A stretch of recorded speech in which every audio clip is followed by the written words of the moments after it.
kontroversi ajaran Syekh Siti Jenar yang dianggap sesat. Ya Allah nama hamba, tidak ada Allah selain Siti Jenar.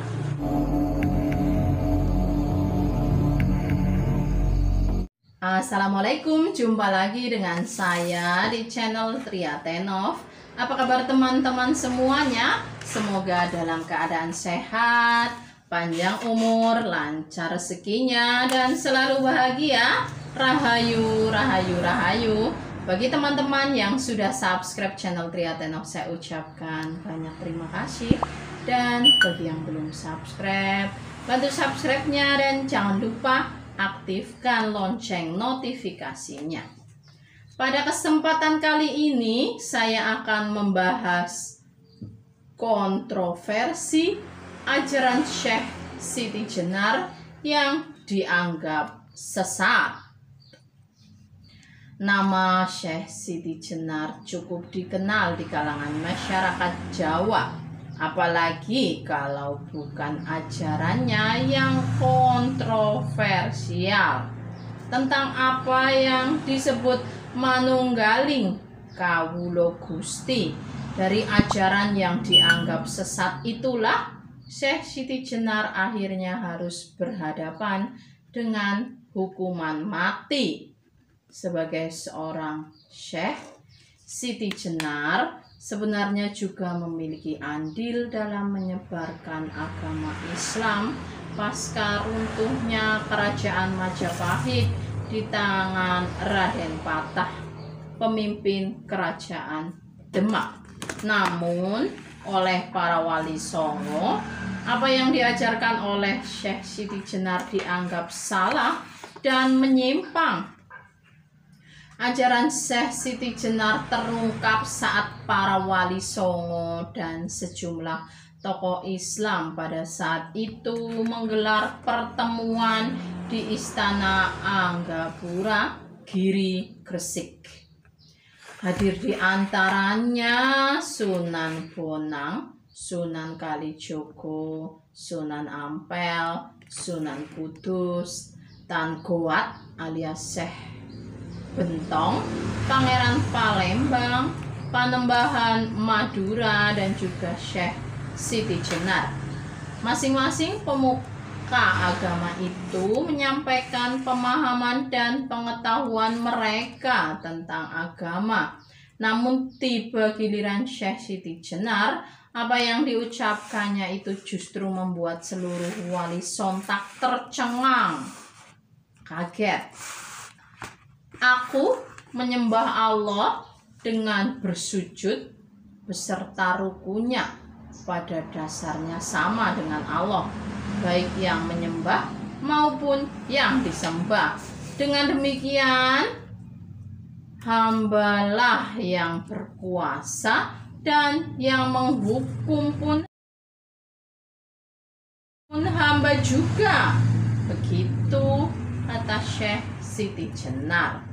Beberapa wali langsung meminta Syekh Siti Jenar untuk bertobat karena menyamakan dirinya dengan Tuhan.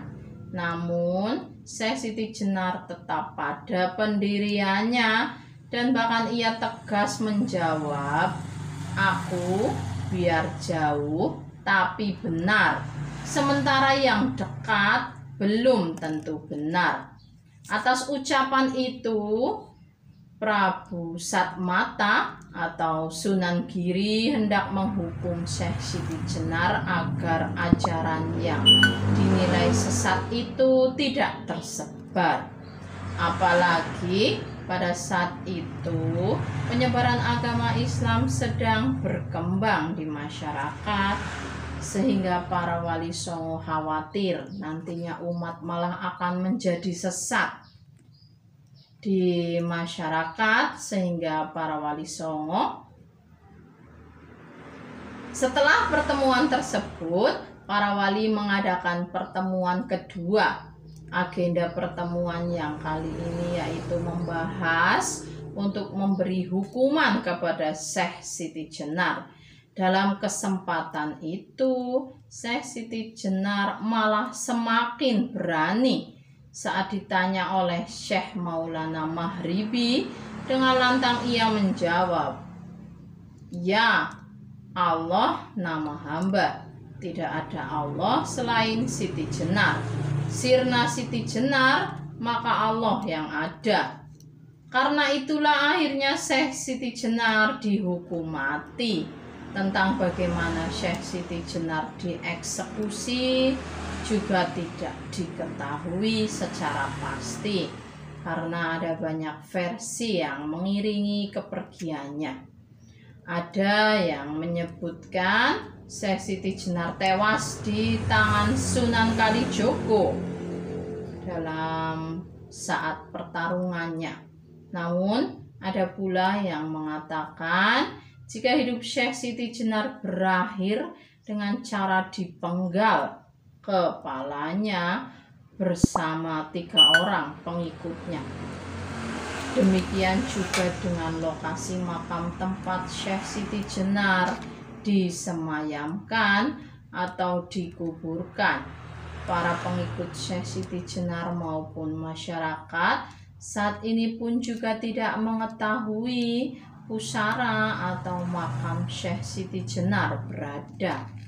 Namun dalam cerita wali ada pula yang menyebutkan jika 3 hari sepeninggal Syekh Siti Jenar, Sunan Giri melihat jasad Syekh kontroversial itu masih utuh. Ia mendengar suara Syekh Siti Jenar memberinya salam, kemudian menghilang. Walau dianggap sesat, namun para pengikut Syekh Siti Jenar tetap menganggap manunggaling kawula Gusti tidak menyimpang. Menurut mereka, Syekh Siti Jenar tidak pernah menyebut dirinya sebagai Tuhan. Manunggaling kawula Gusti bukan dianggap sebagai bercampurnya Tuhan dengan makhluknya, melainkan Sang Pencipta adalah tempat kembali semua makhluk. Dengan kembali kepada Tuhannya, berarti manusia telah bersatu dengan Tuhannya. Dalam ajaran Syekh Siti Jenar, manunggaling kawula Gusti bermakna di dalam diri manusia terdapat roh yang berasal dari roh Tuhan. Hal ini sesuai dengan ayat Al-Quran yang menerangkan tentang penciptaan manusia.